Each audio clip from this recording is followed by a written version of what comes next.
देखिए, दीपावली आ रही है यानी दिया और बाती का फेस्टिवल। मैं आप सबको कॉन्ग्रेचुलेट करना चाहूँगी रोशनियों के इस पर्व वाले फेस्टिवल को।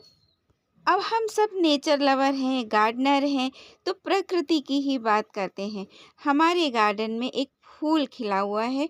वैसे तो ये काफ़ी टाइम से खिल रहे हैं, तो मई, जून, जुलाई, अगस्त ये खिल ही रहे हैं, पूरे बरसात भर खिले। अब तो सीड पॉट बना रहे हैं, बीज बना रहे हैं और ये मिराबिलिस जलापा भी शाम को 4 बजे खिलेंगे। इसका नाम है दिया और बाती, गुल दोपहरी, मिड डे मेलो। एक तो रेड कलर खूबसूरत सा, दूसरी बनावट ऐसी बटरफ्लाई जैसी, तितली जैसी, लगता है टहनी पर तितली बैठी है, इतना प्यारा लगता है।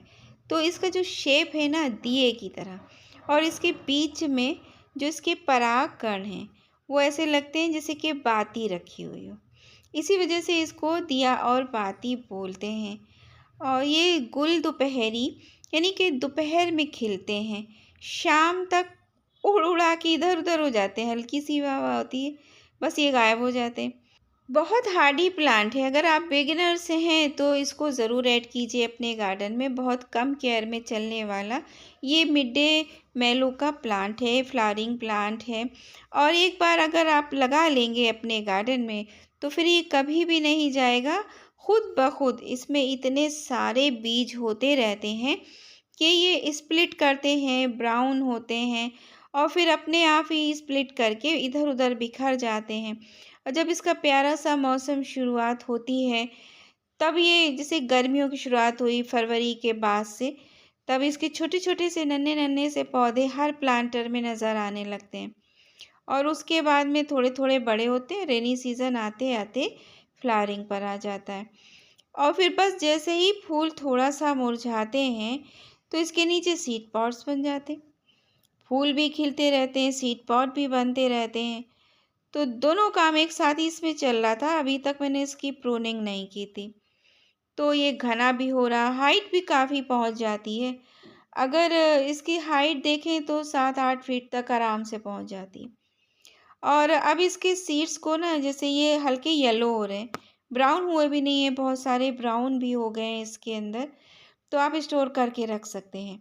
इन बीजों को तोड़िए और उसके बाद में शेड में थोड़ा दिन सुखाइए और फिर किसी पाउच में बंद करके रख लीजिए। रेनी सीज़न में ग्रो कर लीजिएगा। और मैं तो कभी भी मतलब रख भी लेती हूँ, लेकिन डाल देती हूँ ज़्यादातर तोड़े इस तरीके से। देखिए ये स्प्लिट हो रहा है, इसको निकाल लें और बस देखिए ये हैं इसके अंदर सीड्स। अभी मैं और तोड़ूंगी। तो बरसात के हैं ना बीज, ये भी उतने हेल्दी नहीं हैं, लेकिन इसमें कुछ एक तो बहुत हेल्दी है। तो इस तरह गमलों में डाल दिया और शुरुआत होगी रेनी सीज़न की, वैसे ही पौधे बन जाएंगे।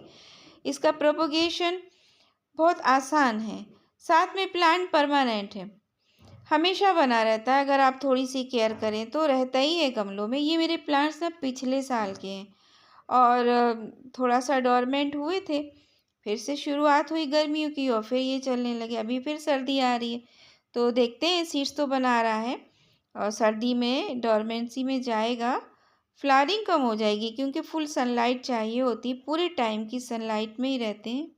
अभी तो थोड़ी धूप अच्छी खासी निकल रही है दिन में, तो क्या करती हूँ मैं ना, ये लॉन्ग लॉन्ग सी टहनियाँ हैं, पूरा बीज समेत मैंने इनको निकाल दिया।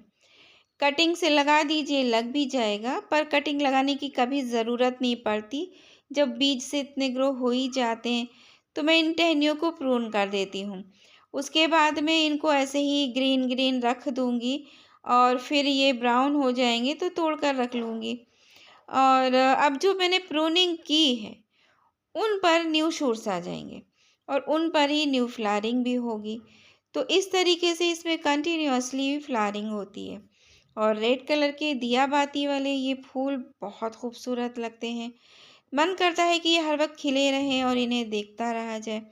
वाटरिंग की अगर हम बात करें तो बस वेल ड्रेन सॉइल बनाइए, ठहरा हुआ पानी ना हो जैसे कि हर प्लांट्स में होता है, और ड्रेनेज होल अच्छा हो, पानी रुके ना।